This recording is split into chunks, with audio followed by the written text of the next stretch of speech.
Buenos días a todos. Juan de Madrid Salinas Abogados.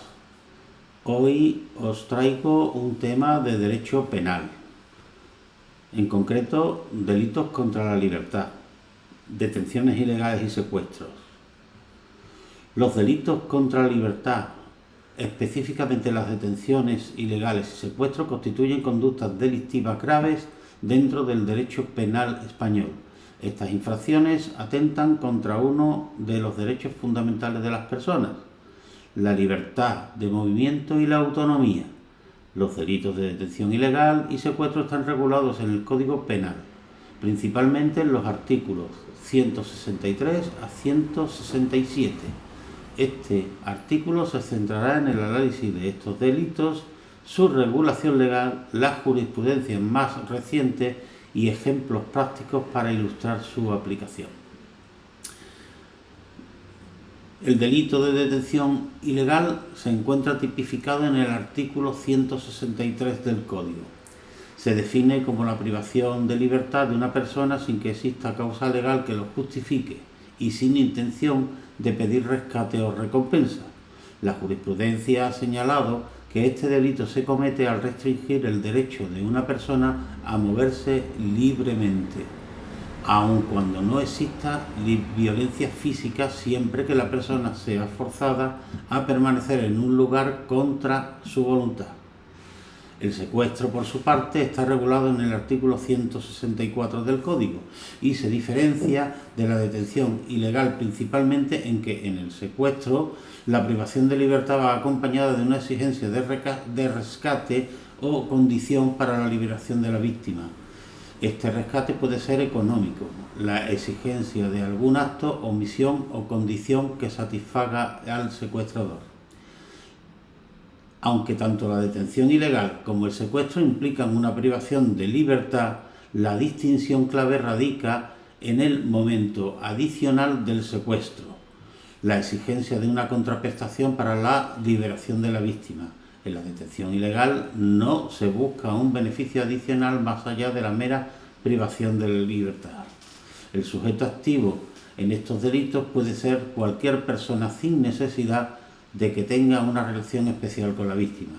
En cuanto al sujeto pasivo, cualquier individuo puede ser víctima de estos delitos, independientemente de su edad, condición física o mental, ya que se trata de un ataque al derecho fundamental de la libertad. El acto típico consiste en la privación de libertad de la víctima, lo cual puede realizarse mediante engaño, fuerza o cualquier otro medio. Es importante señalar que, para que exista detención ilegal o secuestro, es suficiente con que se limite la libertad de movimiento de la víctima, sin necesidad de que se la lleve a otro lugar. En cuanto al elemento subjetivo, en el delito de detención ilegal el autor debe actuar con la intención de privar de libertad a la víctima sin causa legítima para ello. En el secuestro, además de la privación de libertad, debe existir la intención de obtener un beneficio mediante el rescate o la satisfacción de una condición. Duración de la privación de libertad es un factor relevante en la aplicación de las penas, aunque no es un elemento constitutivo de delito. El Código Penal establece una agravación de la pena cuando la privación de libertad supera los 15 días, conforme al artículo 65. El artículo 163 establece una pena de prisión de 4 a 6 años para el delito de detención ilegal. Si el autor de la detención pone en libertad a la víctima en un plazo menor de 3 días, la pena será de prisión de 1 a 4 años. Si la detención ilegal dura más de 15 días, el delito se agrava, imponiéndose penas de 5 a 8 años.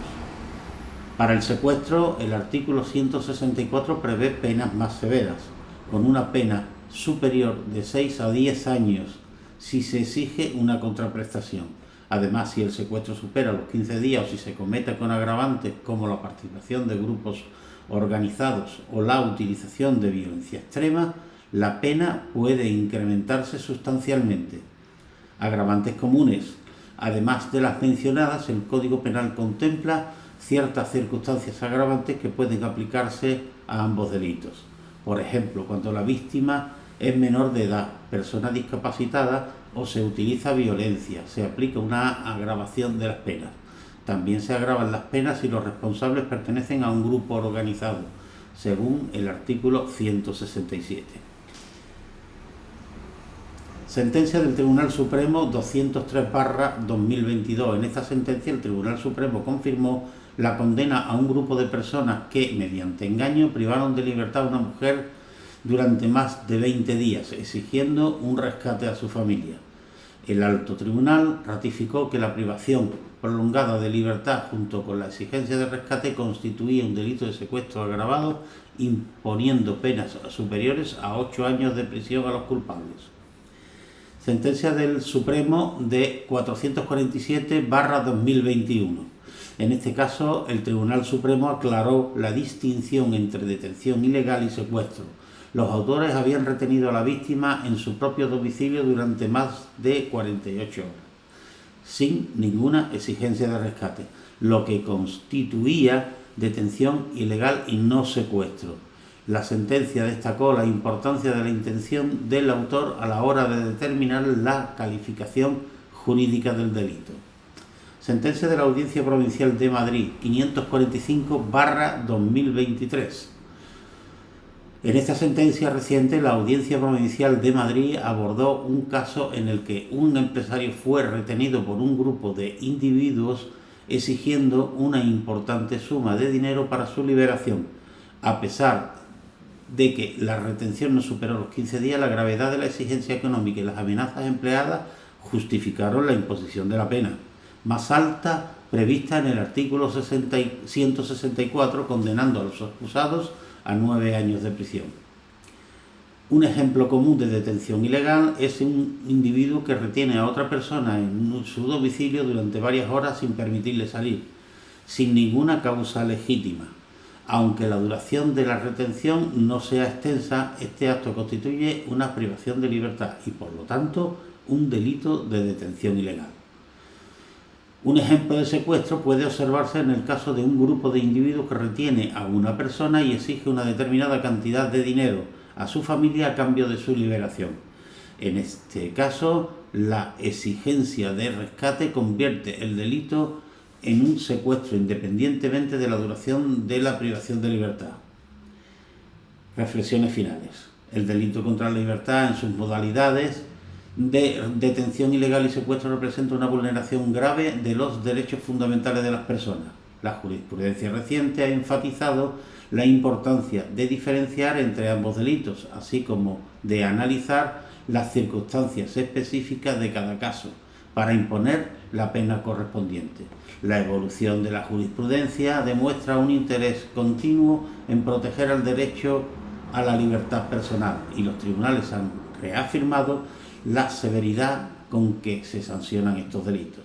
Asimismo, la existencia de agravantes y el tratamiento particular de las circunstancias de la privación de libertad permiten a los jueces ajustar las penas a la gravedad concreta de cada caso. En conclusión, los delitos de detención ilegal y secuestros no solo están claramente delimitados por el Código Penal, sino que la jurisprudencia ha venido precisando los criterios de diferenciación y la aplicación de las penas, asegurando así una protección adecuada de los derechos de las víctimas.